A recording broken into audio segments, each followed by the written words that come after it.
Álvaro, ¿qué tal? Muchísimas gracias En- por invitarme a vuestras oficinas y por aceptar venir al podcast. no, encantado, Luis Enrique, por invitarnos a dejar contar nuestra historia y lo que hemos hecho en TAC en estos años. Yo soy muy fan vuestro. Como No, te decía, gracias. conozco a Borja, conozco a Pedro, un par de los que trabajan por aquí y os conozco desde hace tiempo. Me habéis salvado alguna que otra. Bueno, mil gracias, a eso nos dedicamos. Luego me contarás la parte mala Sí, sí. fuera de cámaras.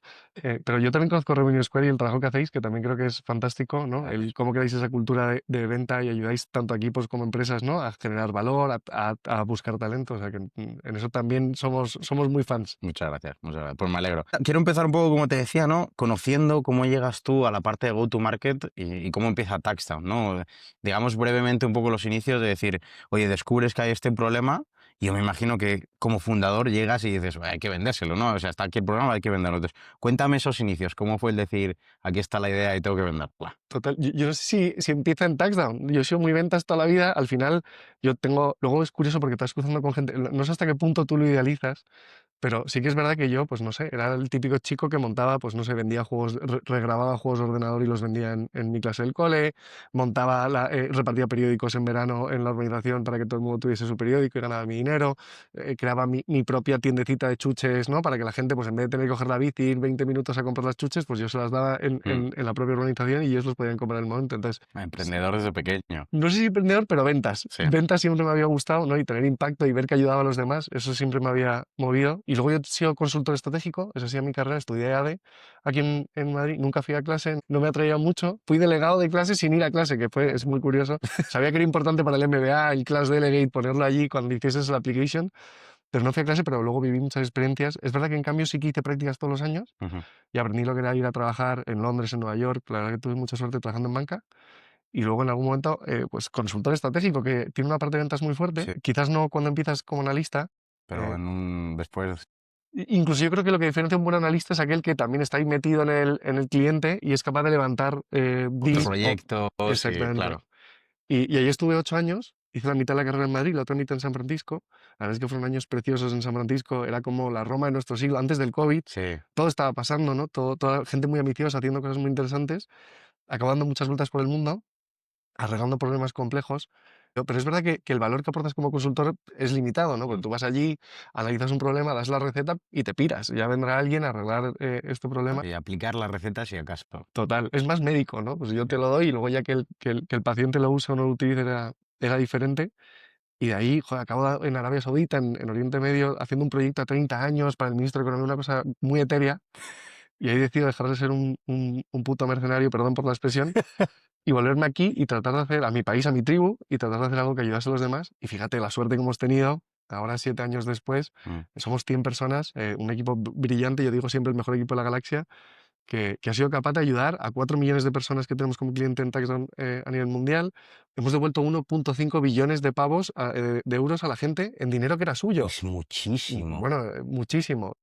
Vamos, Dinero que seguramente no se hubiesen dado cuenta ellos en muchos casos. total. Y además es una métrica quizá un poco vanity metric, pero lo interesante es los dolores de cabeza, la paz mental que hemos Ya. generado, el tiempo que hemos devuelto y luego, más interesante aún, ¿qué ha hecho esa gente con todo ese tiempo, ese dinero, ¿no? Y esa tranquilidad, que seguramente lo ha empleado en hacer cosas que le apasionan, sus hobbies, sus cosas divertidas. Y entonces nosotros montamos Taxdown. Para el que no lo conozca, somos la plataforma número 1 en España y México para hacer impuestos y todo lo relacionado con tu burocracia, todo a través de tecnología y tratando de que lo entiendas y que sea Lo más sencillo. fácil posible. Y luego, linkándolo un poco con ventas y cómo descubrimos las ventas en Taxdown, nosotros no nacimos como una empresa de ventas, éramos consumer puro. Nosotros íbamos al cliente final, y así empezamos. Lo que pasa es que hubo un problema, que es que la gente, cuando le contamos que había una manera diferente de hacer sus impuestos con una aplicación, pues no se lo creyó, no confiaba. En plan, Claro. había gente que le ahorrábamos 1.000 pavos, me decía, esto no me lo creo, voy a ir a por un asesor a preguntarle que esto es cierto. Y entonces nos partimos ahí la cabeza de, joder, ¿cómo podíamos Qué generar? curioso. Bueno, la leche. Bueno, yo también lo entiendo, ¿eh? Tú piensas que en España dicen que es peor que te salga un bulto, o sea, que te llegue una carta de Hacienda, que te salga un bulto en la ingle.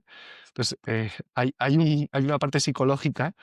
Puede ser. No, es así. O sea, Sí. no sé, cuando tú entras en casa feliz, has llegado del trabajo, vas Carta a de ver a tu Hacienda y familia y ves una te carta ahí, arruina el mes. bueno, el mes, el día, cualquier cosa. Bueno, del ayuntamiento también.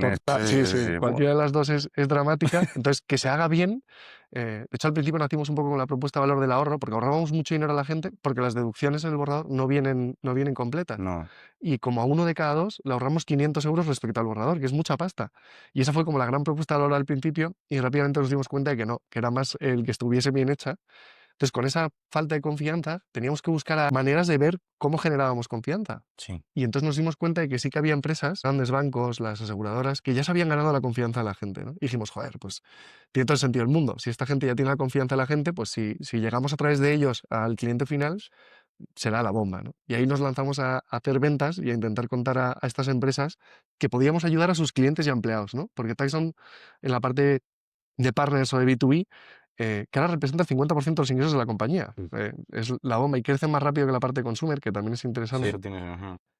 Pero ayudamos en dos ángulos. En el del cliente-empresa, Ujú. por ejemplo, en esa relación, que hay mucha fricción, suele haberla con temas de impuestos, Binance. Tú eres un cliente Binance, vendes tus Bitcoin, estás feliz porque has ganado pasta, pero claro, Ganancias capitales. ganancias de capital, nadie te cuenta, pero te van a pegar el palo de tu vida y que eso esté bien hecho, ¿no? Pues te genera una fricción tremenda. Mm, Pues allí en esa relación ayudamos a Binance y a su cliente a que todo salga bien.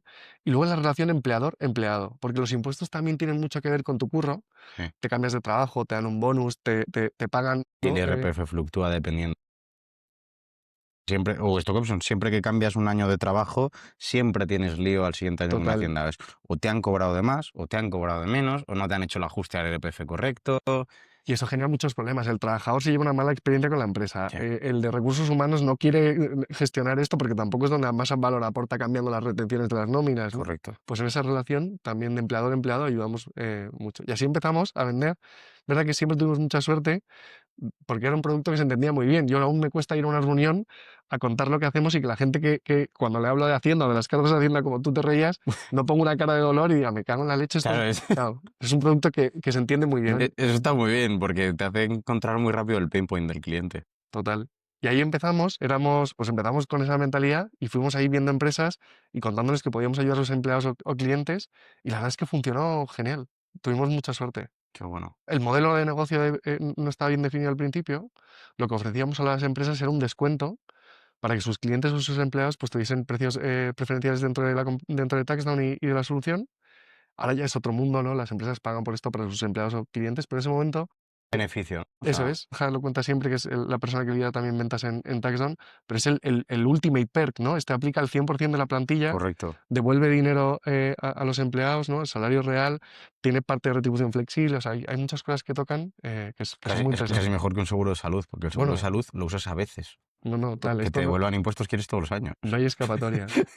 Y además algo curioso que aprendimos es que al principio éramos un one-off, solo te ayudamos en campaña de la renta. Ujú. Y luego nos dimos cuenta que la gente realmente, los impuestos no se pelean en campaña de la renta, los impuestos se pelean a lo largo del año tomando buenas decisiones. Como tú decías, si tú te cambias de curro en noviembre, que no es campaña de la renta, pues tener un asesor pegado a tu culo que te diga, oye, tranquilo, Luis Enrique, vamos a recursos Sí, humanos, ya está. pídeles que te cambien las retenciones para que no te peguen el palo en campaña, pues eso también ha cambiado mucho el modelo, ¿no?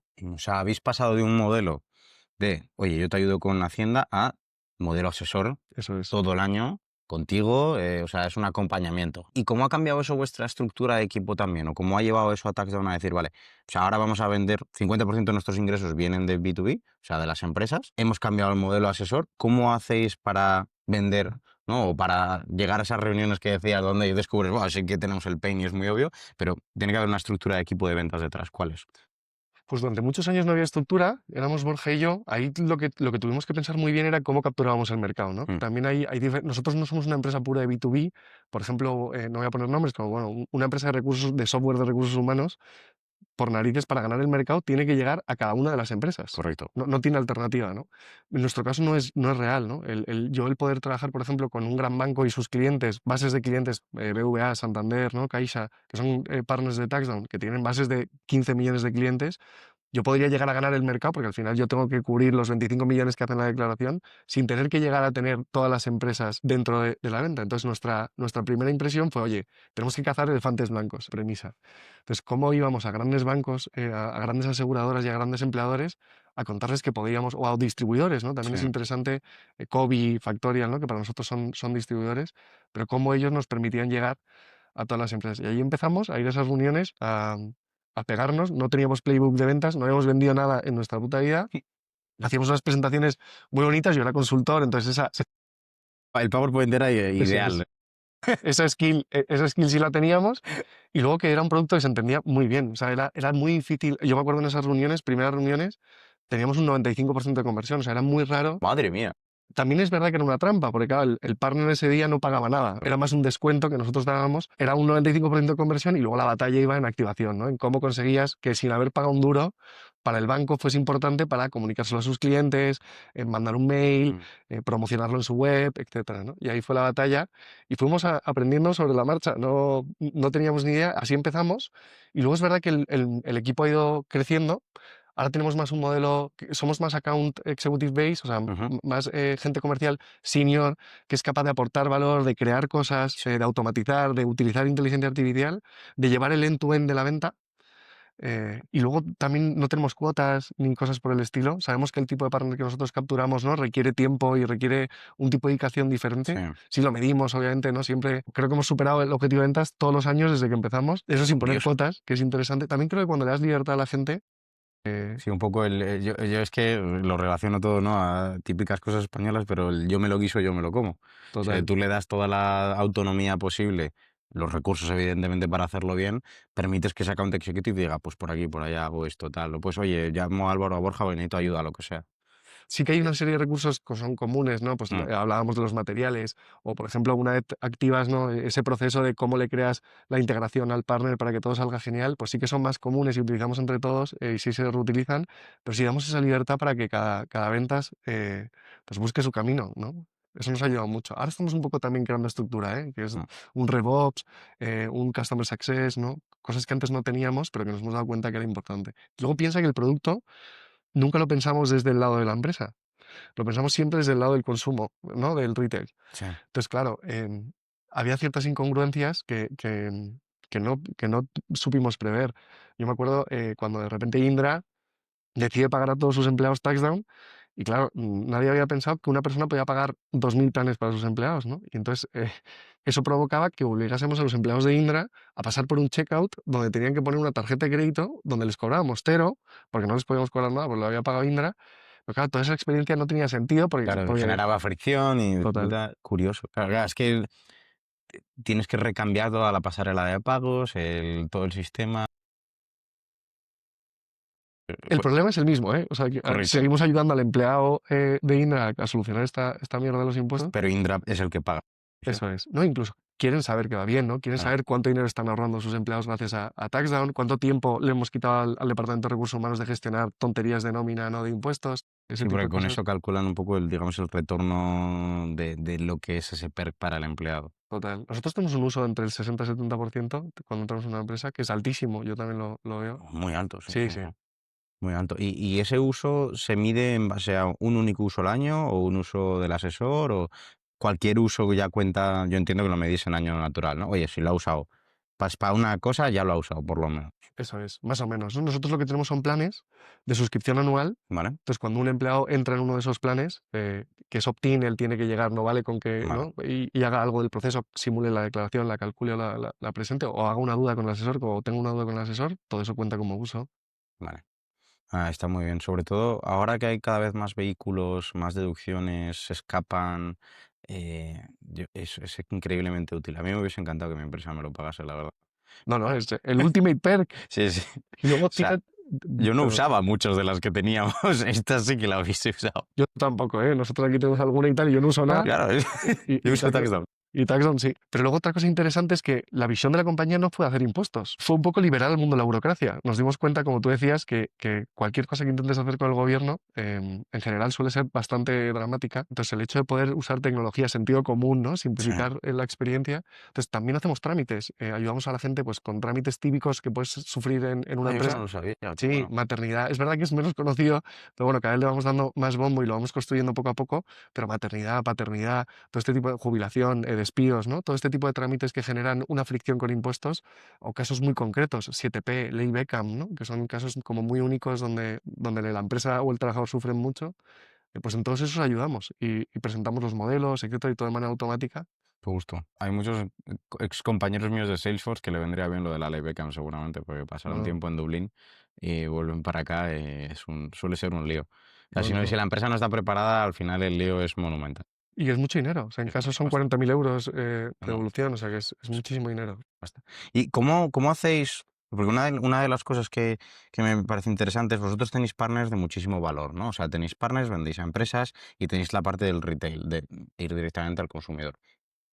Cada uno de esos tiene una manera de contactar, evidentemente, porque no es lo mismo hacer una campaña, digamos, general de Hacienda para el consumidor con anuncios y demás, que es ir a Santander o BBVA o Indra a colocarte como partner bueno, como vendérselo a Indra para sus empleados.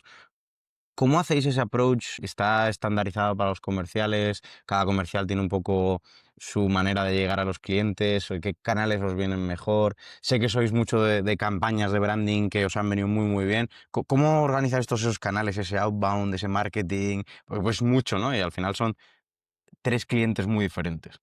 100%. O sea, yo te hablo un poco de las distintas partes, ¿no? Pero Ujú. consumer, ahí hemos sido, yo creo, muy innovadores en hacer campañas masivas de branding, pero también somos muy buenos haciendo contenido, SEO, hacemos mucho PR, somos la voz de los impuestos en España. Ahora cada vez que alguien saca una noticia de impuestos, yo qué sé, en Andalucía aprueban la deducción para el gluten. Pues nos llaman a nosotros como expertos para poder hablar de ello y entender qué implicaciones tiene. O para el accionista de Sabadell, si va a pasar la OPA con BBVA, qué implicaciones iba a tener, ¿no? Pues Pero bueno, siempre nos llevan como referente para poder hablar de eso. Y eso ha sido algo que ha llevado muchísimo tiempo. De hecho, nosotros performance, canales típicos, TikTok, etcétera, al principio no nos funcionaban y solo ha sido cuando hemos sido capaces de posicionarnos como la voz de los impuestos, que eso nos ha ayudado muchísimo. Y luego Consumer, aunque no lo parezca, el hecho es una empresa Consumer, ayuda muchísimo a la parte de partnerships. mm, Yo creo que el primer partner, esto es una historia buenísima, el primer banco que cerramos fue Evo Banco. Y entonces me acuerdo que hicimos una campaña de influencers, la primera campaña de influencers que hacíamos en Taxound, con Pablo Ordovás, que era en su momento la top 3 influencers en España y tal. Y entonces le mandamos allí el pitch, el briefing, el no sé qué, y de repente nos manda las fotos y literalmente sale en topless, no se veía nada, pero un poco así girada, con un bodegón de fruta y haciendo la declaración. O sea, no entendíamos, habíamos pagado una pasta. O sea, y la realidad es que al día siguiente teníamos la primera reunión con un banco, o bueno, ya llevábamos varias reuniones, qué heavy. y en esa reunión solo se habló de esa foto y de esa influencer. Y al final, ¿sabes? Como que todo se aprobó y tal por el efecto que tuvo esa foto, ¿no? Y el ruido que había generado positivo. Toda la parte de consumer retroalimenta mucho B2B Curioso. y nos sirve muchísimo. Y luego en B2B, pues también hemos innovado mucho, pero creo que hay mucho de pico pala. Creo que, por lo menos nuestra experiencia es, Borja, por ejemplo, es un obseso del tenis y el tío está en Play Tommy jugando todos los días y no sé cuánta gente conoce de empresas, etcétera, y luego hacemos muy buen mapeo de stakeholders, intentamos buscar las personas adecuadas, buscar contactos. Hay mucho de pico pala, de LinkedIn también. Cuando empezamos hace 7 años no estaba tan explotado, la gente Correcto. no era tan conocedor. Yo siempre recuerdo a mi mujer que me decía, no, es que mi empresa no me... ella es banquera privada, ventas, y me decía, no, es que mi empresa no me deja utilizar LinkedIn. No, nosotros, como comprenderás, no podíamos hacer otra cosa. Tenemos un palo, LinkedIn pues claro, a a fuego. fuego y a quemar, vamos, todo. Sí, sí, sí. Y, A no- todo el mundo había que conectar, todo el mundo hay que escribirle. y eso nos funcionó muy bien. Y luego ya en el proceso de estos años hemos ido aprendiendo distintas cosas, ¿no? También nos hemos llevado esa parte de locura de consumer a B2B. Entonces tenemos un personaje que se llama Mr. Renta, que es Folco, que va vestido de declaración de la renta y entonces se pasea por eventos, hace vídeos con testimonios con partners. O sea, O sea, tenéis una mascota y todo, qué no guay. es una mascota, pobre Folco, pero sí es una figura que representa un poco los valores de la compañía y que también le ha dado mucho bombo. Hemos hecho algún sorteo de iPhones en LinkedIn, que también es como más parecido al consumo y Sí, a lo que nosotros hacemos. correcto. Y luego trabajamos también muchísimo contenido para toda la parte de partners. Bueno, hemos sacado campañas conjuntas, por ejemplo, Bustamante el año pasado, la hicimos con Revolut conjuntamente y era figura de Revolut y de Taxdown. Entonces también somos capaces de llevar el masivo a la parte de B2B. En eso hemos ido avanzando mucho y luego, por supuesto, hacemos performance, LinkedIn, ¿no? Mm, Cada vez lo cuidamos más, cada vez entendemos mejor cómo estructurar un funnel de ventas bien, ¿no? Ir empujando los leads, sí, crear un scoring, hacer nurturing del lead, etcétera. Pero al principio no teníamos absolutamente ni idea, ¿no? no, se ha ido desarrollando. Pero me parece curioso porque en parte al final, al nacer como una retailer, ¿no? Al ir al consumidor, tenéis algo de product-led growth, ¿no? Esa parte de PLG de, oye, como la gente lo empieza a conocer y a usar, las empresas empleadoras o los banqueros de esos consumidores, al final, poco a poco os van conociendo, ¿no? Total. Inevitablemente, ese ruido del consumidor acaba llegando luego a los clientes que cada vez son más gordos, ¿no? O sea, que tiene todo el sentido del mundo. Y es curioso porque me hace gracia lo de los sorteos por LinkedIn y todo, ¿no? Porque al final es un canal que está en completo cambio Pero sí que veo mucha gente de Taxdown muy activa en LinkedIn, que es buena señal. Total. Y por ejemplo, en Genesee también lo hacen mucho, que hablo con Kai de este tema un montón, y él a todos los empleados o sea, les ayudan a generar contenido, cada empleado tiene libertad para generar dentro de, evidentemente, las pautas de la empresa, y eso al final genera también, pues eso que decías tú, ¿no? Esa marca que poco a poco va llegando a cada vez más gente.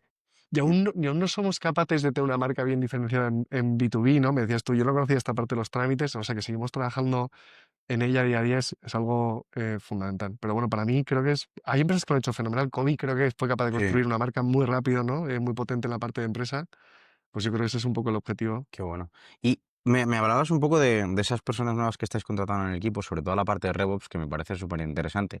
Sobre todo de cara a que al final estáis, hablábamos, ¿no? Que estáis en España y en México, esa internacionalización hacia México es importante y el rol del RevOps entiendo que en parte también es estandarizar y ayudar un poco a toda la parte del back office de ventas, que suele ser un Cristo.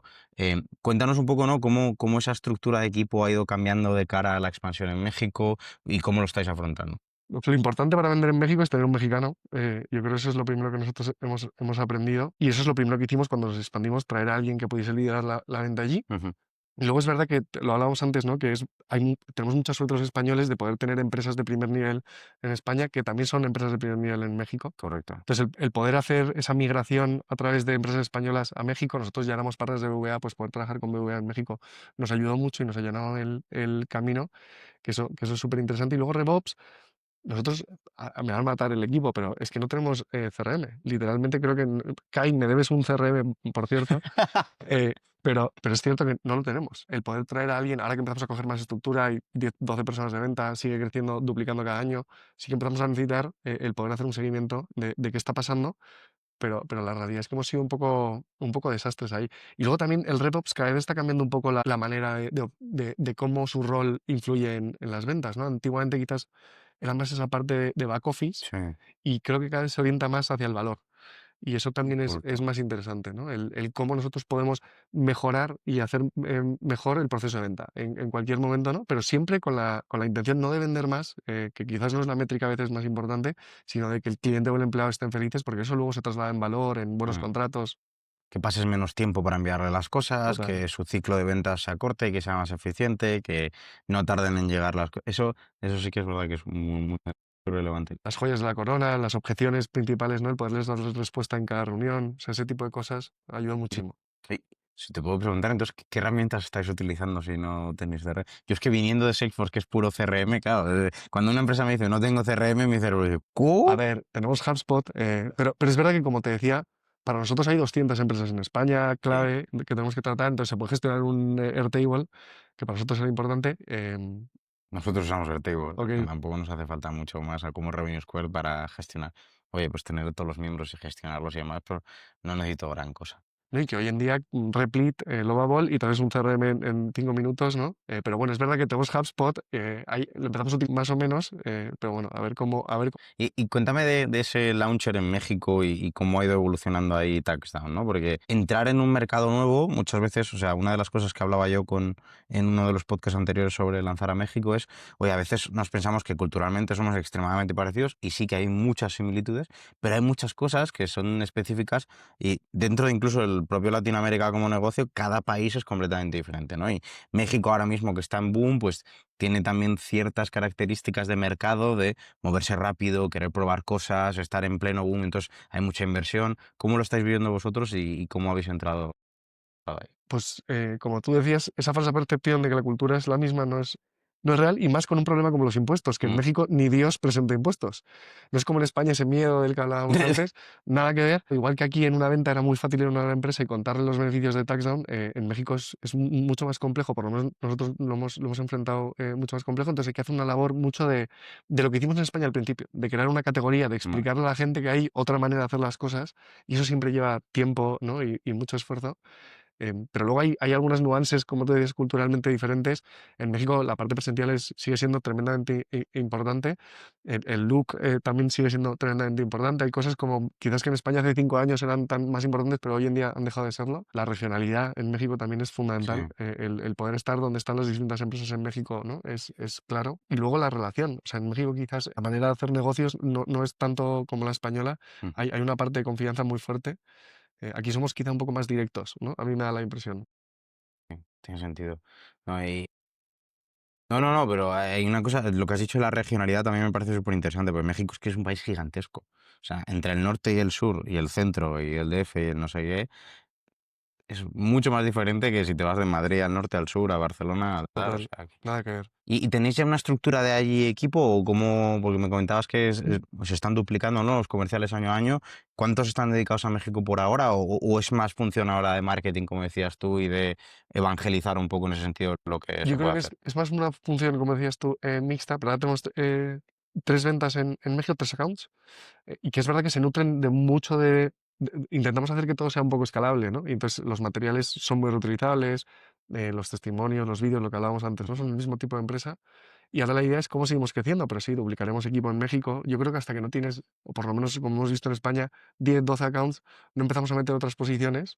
Vale. Pero también es verdad que ahora, al tener un RevOps global, pues igual también ayuda a México y a España, con Bueno, Success ahí global. seguramente tendréis sinergias, sí, sí, sí. Podéis probar además que es diferente y cómo funciona. Algunas cosas que funcionen mejor allí, otras aquí. Eso puede estar chulo la comparativa después. Y luego también el tema de la compensación es diferente, ¿no? Es algo que funciona de manera distinta. Nosotros en eso siempre hemos sido como muy, no sé cómo decirlo, pero hemos pagado muy bien a las ventas y eso creo que ha repercutido en que el venta pueda seguir siendo dueño del end-to-end, de la retención, ¿no? Que también nos parece clave. Sí. ¿Y cómo? Bueno, a mí me surgen dos dudas. Voy a tener que tirar del hilo en las dos ocasiones separadas. Pero ahora diciendo lo de la compensación y lo de la cuota de antes, ¿qué parte del variable se lleva a los comerciales y se puede saber? Y esto si no, ¿cómo se divide? Y claro, ¿cómo se mide ese variable también? Porque si no tienen cuota. Claro, nosotros ahora mismo creo que nueva venta es como el 15% y venta retenida es como el 5%. ¿Vale? Que creo es de venta neta, que creo es una manera fácil de verlo. La venta neta para nosotros es muy sencilla de ver. Antiguamente era en el modelo de descuento, cuando el empleado pagaba, sabíamos perfectamente que había venido de un partner, Ujú, entonces lo teníamos muy bien traqueado y lo sabíamos, y ahora cuando paga el partner, pues también lo vemos de esa manera. ¿Y cómo medimos? Pues hacemos como 2 puntos de situación en el año, semestralmente, ujú. y vemos un poco cómo va el equipo, y en base a eso pagamos variables. O eh, sea, se paga Sin variable límite, semestralmente. sí, no hay cap, que creo que también es interesante. Cada vez Mm. creemos más en no tener cap.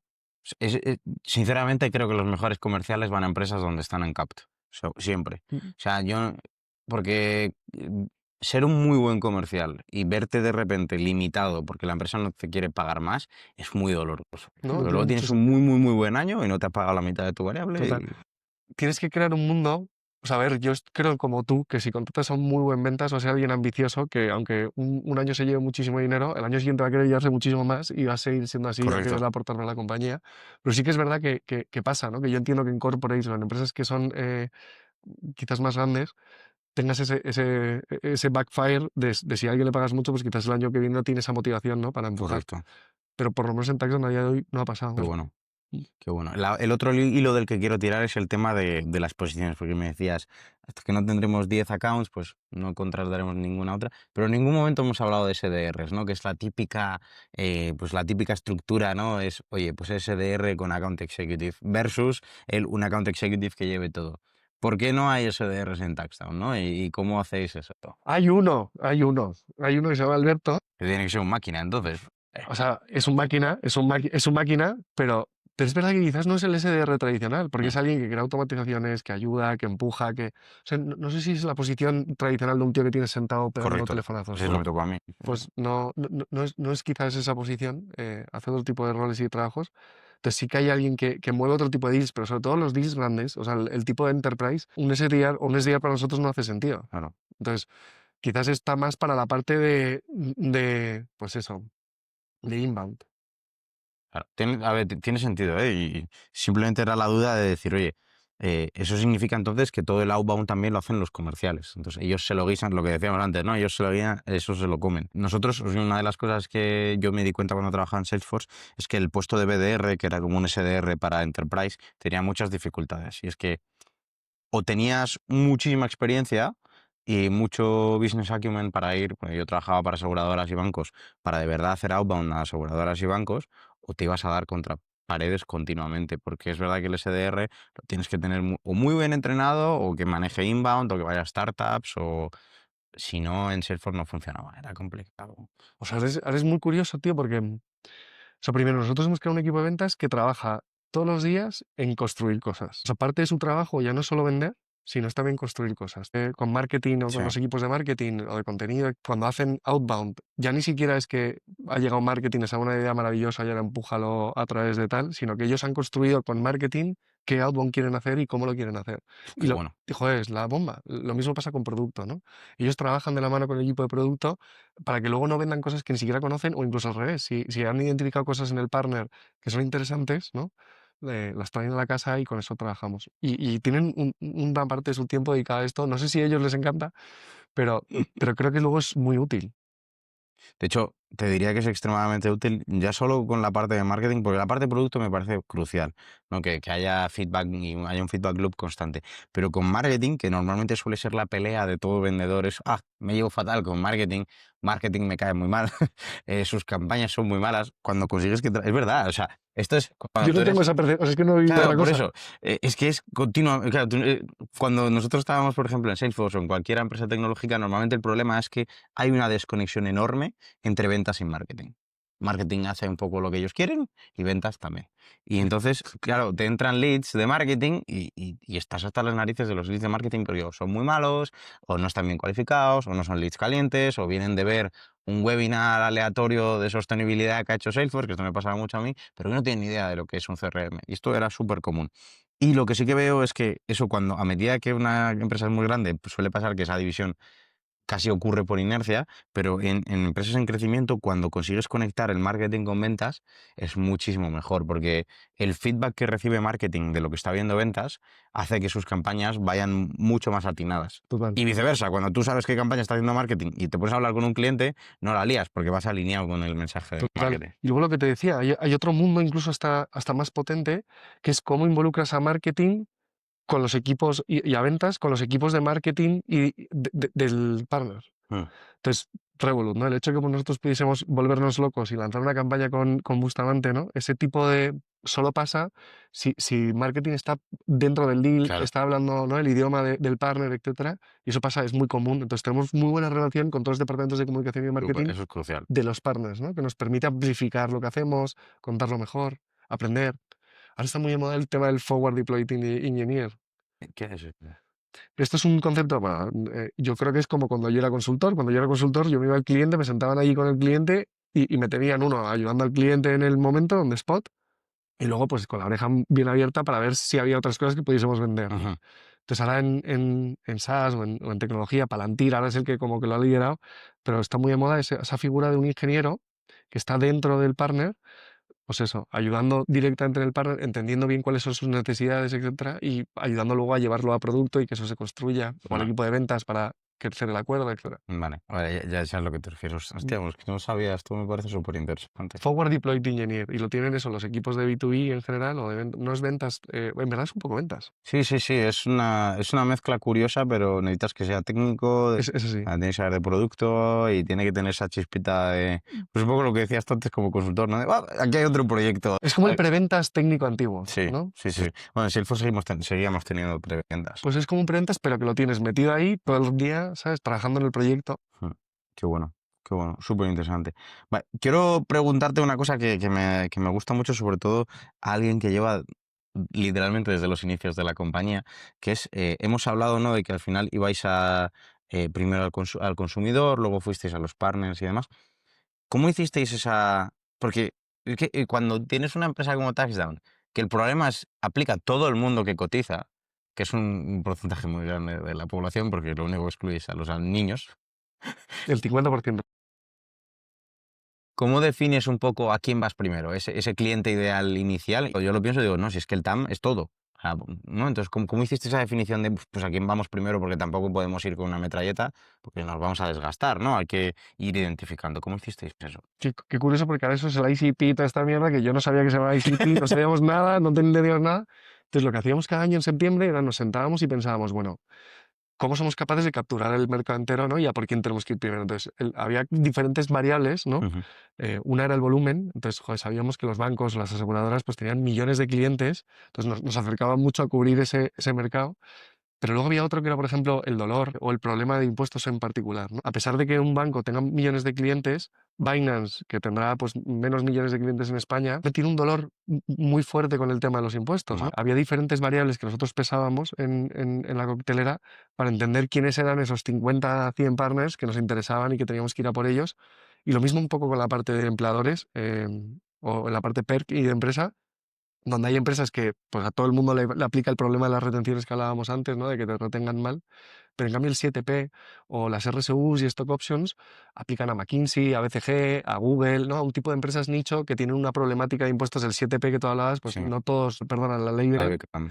No todos son Salesforce, ¿no? Pues empresas que tengan problemas de 7P, en España hay un número reducido. Entonces también hacíamos un poco esa distinción entre un gran empleador, ir a cazar a un Carrefour o un El etcétera. elefante blanco. Eso es, que tiene impuestos y problemas en general, versus un McKinsey, un BCG, que tiene un problema muy nicho. Y me imagino que, por lo tanto, también lo que hacíais era el mensaje para unos y para otros era completamente diferente. Si bien es verdad que ambos, me imagino que para vosotros el cliente ideal en términos de negocio es el que más empleados tiene.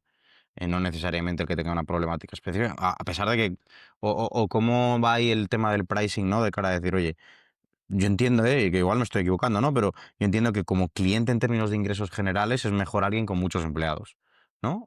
Porque es donde más vais a, pues al final se licencia por empleado. Ujú. Cuando tienes una problemática de una empresa más pequeña relativamente, pero con una o dos problemáticas solo, se licencia igual, pero simplemente son menos empleados, ¿no? Porque al final es el asesor y tal, ¿no? Es un poco un mix. O sea, hay Vale, veces que o sea, porque también es verdad que normalmente los casos más complejos en TaxDown pagan más. vale. Entonces, el hecho, a pesar de que tengas una empresa más pequeña, quizás por el tipo de problemática que decías, ¿no? Esta gente de Google que les ahorramos 40.000 pavos en impuestos, pues ellos pagan un poquito más que los 35 que igual le cobramos a un Carrefour que tiene otro tipo de trabajadores con otra serie de problemáticas. Entonces se compensa. Eso no siempre, por ejemplo, los neobrokers o los crypto exchange, para nosotros son muy rentables porque son pocos usuarios, pero en cambio tienen un pain tan grande que pagan muy caro, Vale, vale. suelen tener salarios más altos. Tiene sentido. O sea, para vosotros me gusta, ¿no? Porque la definición del ICP entonces no viene dada por una única variable, sino que cada problemática tiene un ICP específico y por lo tanto te buscas, pues oye, esa problemática para mí es muy rentable. ¿Vale? No va a tener 2 millones de empleados, pero esos 500 que tiene son muy rentables porque la problemática es muy dura, o sea, tanto para la empresa como para el empleado. Y en cambio los otros, ¿qué es? Oye, pues un poco un all you can do, ¿no? Aquí todo, pues la clásica, el más, la renta, el asesor y tal, pues ahí sí que vas a por todos los elefantes, que es tamaño, es ingresos por tamaño. Total. Vale, o sea, hay una diferenciación muy clara entre esa especificidad y... Y luego también al principio supimos diferenciar mucho y le damos muchas vueltas y yo creo que fue parte del éxito también de qué es lo que le preocupaba al cliente final, pero qué es lo que le preocupaba al banco, a la aseguradora o al empleador. Mm, Entonces nos dimos cuenta también de que aportábamos diferentes cosas a distintos players. Pues por ejemplo en un banco, TaxDown te genera depósitos. Somos capaces de hacer que a la gente le devuelvan dinero claro, y ese dinero lo tienes que meter en tu cuenta del banco, claro. ¿no? De hecho, entra automáticamente. Total. Entonces, pues por ejemplo, eso da valor para el banco. El hecho de poder hacer cross-selling de producto financiero, quiere decir, Ujú. nosotros dentro del asesoramiento fiscal o de la optimización fiscal, pues normalmente te podemos recomendar que cojas un plan de pensiones y que te ahorres pasta, ¿no? Pues, ¿dónde compras el plan de pensiones? ¿No? En el banco. Entonces, también hacemos, en muchos casos, derivamos a que los bancos puedan generar negocio y eso les ayuda muchísimo. Y luego para el empleador, pues tiene otros problemas, ¿no? Pues para un McKinsey, el tener a un empleado contento, ser uno del great place to work, etcétera, etcétera, es clave y es de lo más importante que pueda haber, pues también ayudamos en otra serie de problemas. O sea que también había que mirar el empleado, el cliente y la empresa, ¿no? Y el ICP era distinto. Al principio había un ICP para todos, luego había dos y ahora pues no sé, a ver, 20, 25. Sí, sí, sí. Bueno, eso está bien. O sea, yo es que creo que cuando hablo del ICP siempre le doy mil vueltas, ¿no? Porque para mí en Salesforce también había muchísimos ICPs. O sea, no, cada caso de uso tenía uno. No me valía decir, no, es que mi cliente ideal era imposible encontrar uno porque el catálogo de Salesforce, por ejemplo, es muy amplio. Pues igual que vosotros resolvéis muchísimas problemáticas diferentes, cada una con un dolor diferente, cada problemática tiene un ICP y no se puede generalizar. Me gusta mucho hablar de eso por eso. Me imagino entonces, porque esto tirando un poco del ICP y comentabas al principio, ¿no? No teníamos playbook, esto era íbamos a por elefantes y lo que pasaba, pasaba y tal. ¿Cómo habéis ido definiendo ese playbook o tenéis uno ahora teniendo ya muchos más comerciales? ¿Cómo habéis ido haciendo? Porque el playbook es una cosa muy de ventas. Uf, yo creo que no hay playbook y sigue sin haberlo. Sí que tenemos buenas prácticas y cosas que hemos ido aprendiendo ¿Vale? en todo este proceso que se transmiten y que de alguna manera están documentadas y que la gente lo puede reutilizar. Solemos escuchar muchas conversaciones, muchas reuniones, ¿no? Entender bien qué pasa. Nos gusta mucho el coventas, o sea, que no vaya un account, suelen ir Guay, dos. Es muy interesante porque sí. no siempre eres el tío que mejor cae a la persona con la que estás hablando y el poder llevar a otra persona que quizás genera otra serie de reacciones también para nosotros es importante. Y luego, tío, también el playbook se va adaptando porque la oferta y lo que hacemos también se va adaptando. Quiero Mm, decir, nosotros inventamos una vaina que nadie entendía, que era dar soluciones de impuestos a empresas, y tuvimos que crearla por el camino y poniendo las alas, el mm, tal, y ahora nos hemos ido al extremo. Nos hemos dado cuenta, que es muy curioso, que muchas de las experiencias de impuestos que tú vives con estos partners no las vives dentro de TaxDown. Si tú estás vendiendo tus Bitcoin, como decíamos antes en Binance, pues no los estás vendiendo dentro de TaxDown. Entonces ahora ya nos estamos yendo incluso a un modelo de estar embebidos, de crear experiencias embebidas de impuestos donde realmente tienes el problema. Y es curiosísimo. O sea, y ahora estamos en esto, todo hecho con inteligencia artificial, obviamente, luego hablaremos, pero somos bastante punteros. Y de hecho, el equipo de ventas es muy autónomo. O sea, nosotros pusimos GPT Pro del 200 pavos hace 3 años y hace 5 GPT a toda la compañía, más luego hacemos muchas formaciones, agentes de 8N, ellos se generan sus propias automatizaciones con inteligencia artificial y son muy autónomos, pero también en el producto. Ahora, pues eso, el que tú proactivamente le puedas decir a un cliente BVA que sabes que ha vendido su casa, pues poder contarle que si la revende en los próximos 2 años va a poder evitar el pagar impuestos en el momento, ¿no? En cuanto sabes, gracias a un movimiento bancario que ha tenido una venta de la vivienda y dentro de BVA nos parece una experiencia fantástica. Creo que es el futuro de los impuestos y de cómo tomas decisiones con tus impuestos y eso es interesante. Y luego también, otra cosa que nos metimos en su día, que es también muy innovador, es que nosotros creamos una tecnología que nos permite conectar al gobierno para ayudarte y coger datos para ayudarte en la declaración de la renta. Lo llamamos Government as a Service. ujú. Es una API. Government as a service. Eso sí, eso sí. Porque al final el gobierno debería ser un servicio, Sí, pagas tus sí, no, estoy impuestos. completamente de acuerdo. No sé en cuántos sitios tú tienes que completar información personal que dices, joder, ¿para qué relleno yo esto si ya lo tiene el gobierno? Y lo tienes que rellenar 200 veces. 200 veces. Y entonces ahí se nos ocurrió esta parte y la verdad es que ha funcionado genial. Le hemos empujado esa tecnología que nos servía muchísimo para nuestro proceso, para completar las variables de Claro. nuestra mierda, de nuestro form, pues resulta que también sirve para completar las variables de otras mierdas. Y entonces no solo hemos cambiado los impuestos en España y México para siempre, sino, por ejemplo, cómo se abren cuentas bancarias en España. Si tú ahora vas a BVA, directamente ya no te pide rellenar 12 pantallas para hacer la apertura de cuenta, que además hay error humano. O sea, yo sigo siendo Miss Álvaro Falcones en Iberia porque me equivoqué en su día y ya no sé cómo coño cambiar y que me pongan Mister porque no entiendo cómo. Y da igual cuántas veces llames a Iberia, Nunca, no no, lo es, van a es hacer. imposible.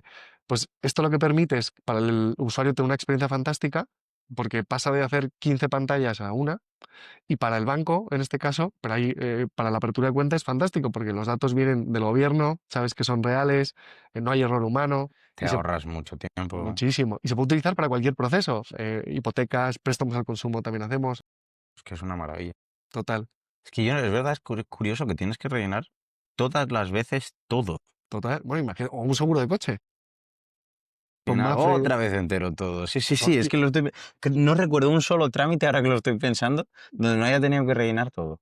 De hecho, por eso la propuesta de valor de Burocracy, como lo llamamos nosotros, o esa parte de trámites que también ahora complementa la parte de la declaración de la renta, porque ya que tenemos tanta información, el poder presentarte la ayuda joven o el bono joven de la Comunidad de Madrid para nosotros es cero. O sea, no supone esfuerzo porque ya tengo toda esa información y para ti es un WhatsApp que te llega, oye Luis Enrique, ya te hemos aplicado la ayuda de 400 euros Qué del bueno. plan joven, ¿no? Hostia, qué bueno. Mm. No, me parece brutal. No, ya tenéis muchas cosas muy, muy útiles. No, total. Y yo creo que mucho por delante todavía. Yo cuando hablo con Borja, ahora ya que me lo confirmas tú, ¿no? Duplicando los comerciales y demás, pleno crecimiento, está claro que va bien y me alegro. Sobre todo porque es útil. Muy útil. Te lo agradezco muchísimo que me lo digas, pues yo lo creo también que ayudamos muchísimo a la gente. Yo creo que esa es la misión de la compañía y Borja y los locos que están aquí, todos sienten una pasión tremenda por el proyecto y por tener impacto, que eso es lo más importante, pero también sabemos que no tenemos ni puta idea de nada. O sea, quiero decir, todo lo que te he contado esto lo hemos ido descubriendo por el camino y lo que sí que nos ha invitado, o sea, yo creo que hay dos reflexiones que nos llevamos de la parte de B2B, porque hubo mucho tema en la compañía, ¿no? Al principio sobre si B2B éramos consumer, ahora B2B es otro tipo de approach, cómo eso va a casar. Yo creo que ahí vimos dos cosas, ¿no? La primera, la curiosidad. El hecho de hacernos buenas preguntas, ¿no? De tirar del hilo, de querer entender más, que quizás en un ventas, pues el tío que va, vende, se olvida y pasa, pues Sí. que no es el perfil de la gente que tenemos aquí, sino es ese perfil de ir tirando del hilo. Y luego la otra es la resiliencia. Borja cuenta siempre la historia del Santander, ¿no? Cómo llegamos a sacar, cerramos un acuerdo con, bueno, primero, cerramos un acuerdo con Open Bank en su día, pues año 2 año 3 de Taxdown, conseguimos cerrar el acuerdo con Santander, publicamos un post en LinkedIn, fue el post con más likes de la historia de Taxdown y debió de pitarle a alguien en el banco y al día siguiente nos lo tumbaron. Y, ¡Hala! y no solo los tumbaron Santander, sino que además los tumbaron Open Bank por un tema reputacional de, oye, no queremos dar asesoramiento fiscal, ¿no? Las cosas han cambiado muchísimo, porque cuando ya llevas 7 años dando asesoramiento fiscal a todos los bancos de España, pues Santander ahora mismo es partner, pero es una historia de éxito de cómo hemos ido peleando ese deal año tras año y hemos tardado 4 o 5 años en hacerlo y ahora probablemente sea de los deals más importantes de la compañía, Qué bueno. pero ha sido a base de pura resiliencia, ¿no? Pico y De, pala, de- pico y de pala. entender que iba a tener valor para los clientes y a muerte. Y luego también otra cosa interesante de nuestro modelo, y aquí otras dos reflexiones. La primera es que nosotros cuando llegamos a una empresa tocamos empleados y cliente. Yo en el Banco Santander no solo hago las declaraciones de los clientes, sino que también hago las de todos los empleados. Entonces, incluso a veces en una empresa entramos a través de empleados primero, que suele ser más fácil, ¿no? Sobre todo empresas que tienen millones de clientes, Sí, bases muy grandes, y cuando los empleados se enganchan a Taxdown y nos usan y le ahorramos dinero y les quitamos dolores de cabeza, lo piden. son los primeros que luego lo empujan en la parte Es cliente. el PLG que te decía, que claro, Esa eso es parte, brutal. a mí esa parte me parece muy interesante.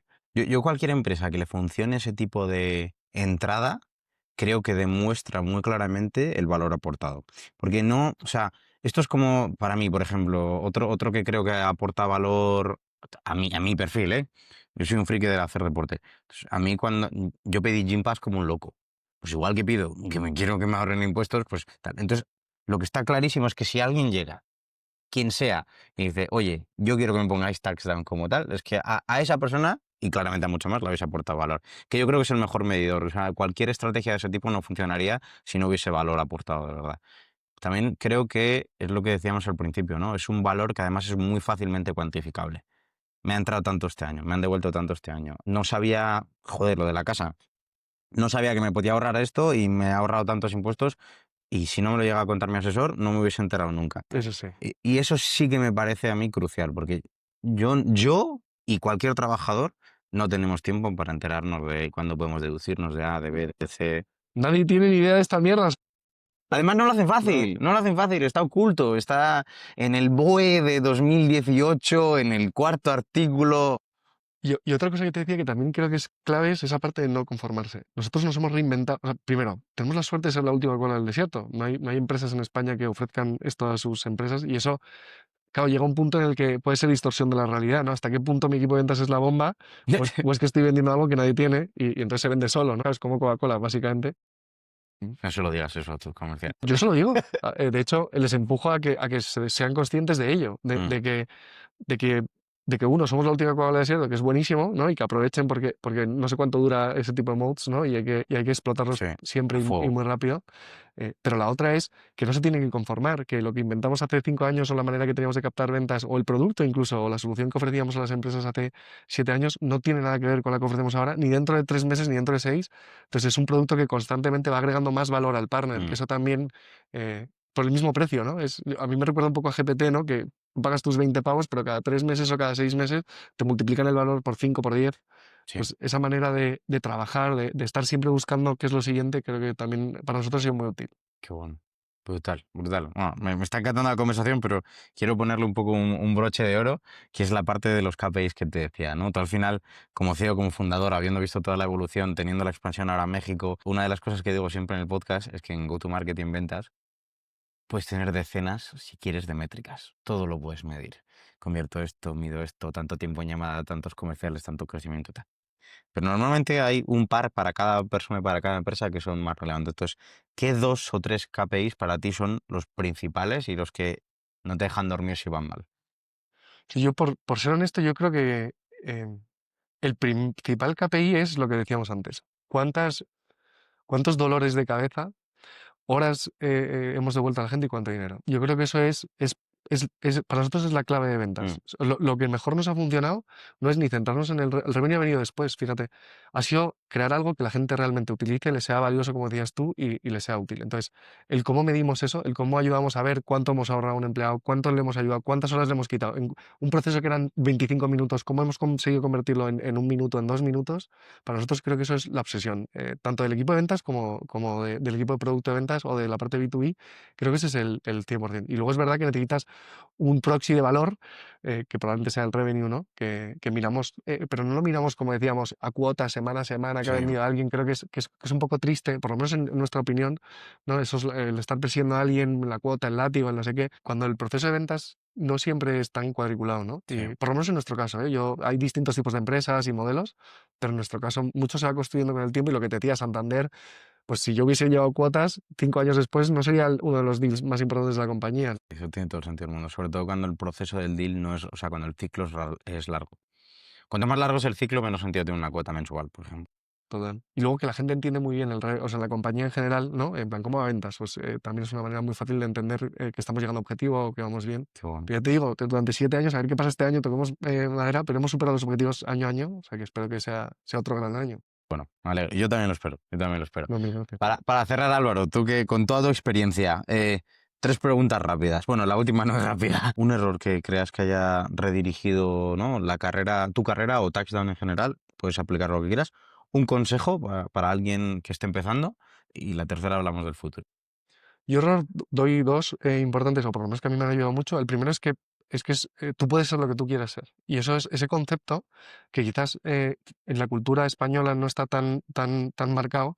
Necesitas quizá otro tipo de experiencia, salir fuera de Estados Unidos, ¿no? Donde ahí la gente es muy consciente de que ellos son dueños de su destino y Sí. que son capaces de cambiar cualquier cosa. Y creo que eso a mí, por lo menos, me ayudó muchísimo a darme cuenta de que será una cuestión de horas, de esfuerzo, de pegarme de cabezazos y tal, pero que lo saco. O sea, ponme lo que quieras y yo, si le dedico tiempo y esfuerzo, lo voy a sacar. Y luego la segunda es que la gente tiende en mi opinión, pero me parece que tienden a ver antes los riesgos que las oportunidades, ¿no? Es Mm, siempre más fácil que yo te diga, joder, estoy ahí, es la leche, y tú me digas, joder, sí, pero ya verás la pornografía o el no sé qué problema o la delincuencia o lo que sea que va a generar esto, en plan. Todo el mundo lo ve, en plan, es muy obvio que eso va a pasar. sí. Ahora, ¿cómo ella va a ayudar en los próximos 5 o 10 años a generar valor? Ya no lo podemos prever, ¿no? Es como si tú, cuando empieza Internet, fueses capaz de haber previsto Tinder. Pues era imposible. Antes tenía que haber pasado la app, el iPhone, las apps, el no sé qué. O sea, Claro. la gente tiende siempre, ¿no? En mi experiencia, a ver antes eso, los riesgos que las oportunidades. Y eso también es un poco cultural. Mm. Y luego consejo, yo no suelo dar consejos porque no sé nada, o sea, que esa la podemos pasar. Y la tercera, perdona, El futuro de la IA, que yo creo que lo has medio respondido, ¿no? O bueno, o el futuro del go-to-market y cómo lo ves tú en los próximos corto-medio plazo, porque en el largo, como decías, es imposible. yo ya vi, o tú ya habrás visto que desde los últimos años en LinkedIn cada vez más bots te Sí, fusilan a sí, mensajes, ¿no? correcto. Entonces, en un mundo en el que eso tiene cero valor, ¿no? Antes mandar mensajes en LinkedIn tenía mucho valor porque necesitas a alguien con su tiempo y su dedicación haciéndolo, pero el momento que eso pierde valor y va de cero, yo cada vez creo más que la persona, ¿no? La relación cada vez va a tener más valor. Entonces, yo creo que por ahí van a ir la parte de ventas. Y luego el mundo de la IA, pues no lo sé, nosotros queremos, o nuestra visión es que a pesar de que el problema que resolvemos hoy vaya a dejar de existir, yo no creo que el IRPF vaya a ser un problema dentro de 5 años o 10. Bueno, Creo que nosotros además estamos liderando ese cambio para que deje de serlo, pero creo que la burocracia y lo que venga ¿no? El hecho de tú meter más nodos en el sistema lo hace más complejo. Entonces acabará habiendo otra nueva burocracia que tú y yo aún tampoco sabemos cómo que se llama, tendréis que que simplificar. tendremos que simplificar y que ayudar. Entonces nosotros, esa es un poco la misión de la compañía, liberar el mundo de la burocracia. Entonces me da a mí la sensación, decía Elon Musk, que la entropía es como el monstruo final, ¿no? Que no tiene solución, no se puede. Hostia, no me sabía esa frase de Elon. Pues el monstruo dice que la entropía es el monstruo final. Tiene todo el sentido del mundo. Pues él decía que el segundo monstruo final es la puta burocracia. Si la entropía aún no se va a resolver, es un tema de física, pues probablemente la burocracia también le queden muchísimos Sí, años. no es que la burocracia es bastante entrópica. por sí. Muy filosófica esa misma tiempo. Esa ya para otro día. O sea, perfecto. Pues Álvaro, mil gracias. No, a Ha vosotros. sido una conversación increíble. Yo personalmente he aprendido un montón. Yo creo que la gente que nos escuche también. O sea que muchísimas gracias Nada, de corazón. ostras, Y nada, ya sabéis, tax down para para hacer todos. la declaración y la burocracia.